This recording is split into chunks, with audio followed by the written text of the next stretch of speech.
Hello friends, good morning everybody, welcome back to my channel.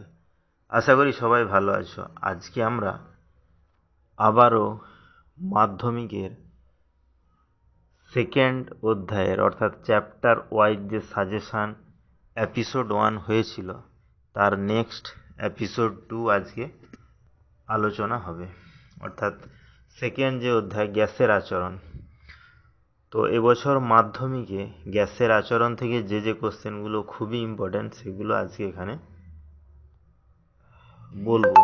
তোমরা অবশ্যই ভালো করে শুনবে এগুলো, আর যদি কোনো অ্যান্সার না পেরে থাকো সেটা আমাকে কমেন্ট করলে আমি সেটার অ্যান্সার নিয়ে ভিডিও হয়তো বানাতে পারি। তাহলে চলো ভিডিওটি শুরু করা যাক। এর আগের বছর মাধ্যমিক পরীক্ষাতে কিন্তু কোনো সূত্র বয়েল, চার্লস বা অ্যাভোগাড্রো বা রেনোর চাপ কোনো সূত্র আসেনি। তাহলে এবারে কিন্তু সূত্রগুলো আসার সম্ভাবনা বেশি। তাহলে প্রথম কোশ্চেন দেখো, প্রমাণ চাপ বা অ্যাটমসফিয়ারিক প্রেসার কাকে বলে? এটা ইম্পর্ট্যান্ট কোশ্চেন, এটা অবশ্যই তোমরা দেখবে সংজ্ঞা লিখার ক্ষেত্রে কিছু কিছু ভাষা যেন ওতে থাকে, দেখে নেবে।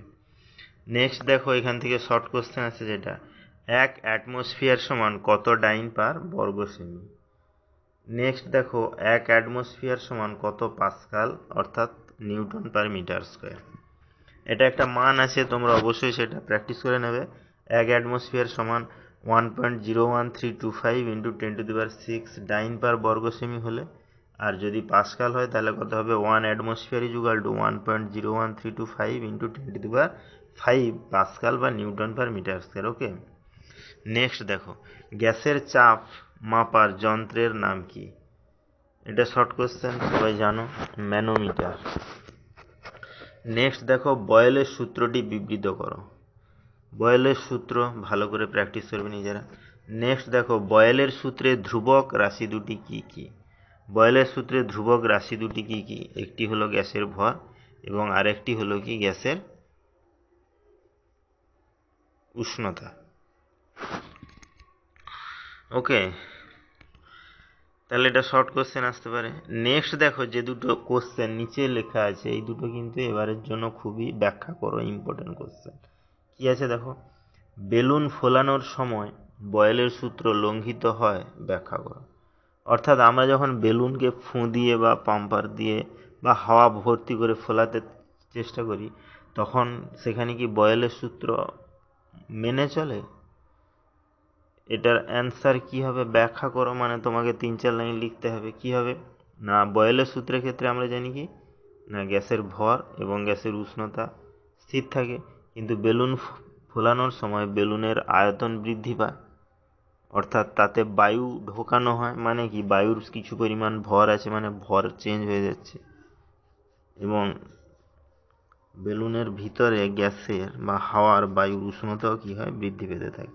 তার ফলে কি হয়, বয়েলের সূত্র মেনে চলে না। এভাবেই ব্যাখ্যা করে কোশ্চেনটা লিখতে হয়। নেক্সট দেখো, গভীর জলাশয়ের তলদেশ থেকে বায়ুর বুদবুদ উপরে উঠে এলে তার আয়তন ক্রমশ বৃদ্ধি পেতে থাকে। এটাও ব্যাখ্যা করে কোশ্চেন। কেন? কারণ জলের একেবারে তলদেশে বা গভীরে চাপ সবচেয়ে বেশি হয়, আর চাপের সঙ্গে আয়তনের সম্পর্ক, ব্যস্ত সম্পর্ক আমরা বয়েলের সূত্র থেকেই জানি।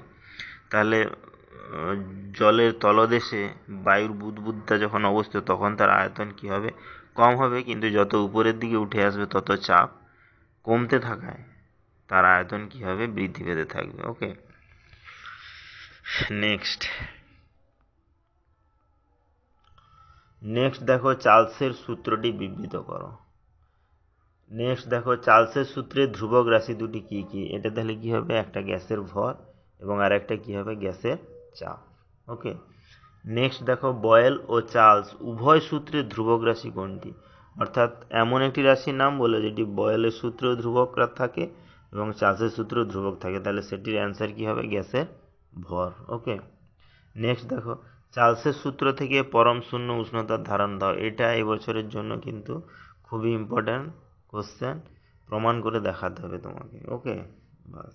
নেক্সট দেখো, বয়েল ও চার্লসের সমন্বয় সূত্র, এই সূত্র দিয়ে কিন্তু অঙ্ক আসবে, প্রবলেম আর কি, P1V1/T1 = P2V2/T2। তাহলে এই সূত্রটা প্রমাণ দেখবে, এখান থেকে প্রবলেমও দেখবে তোমরা।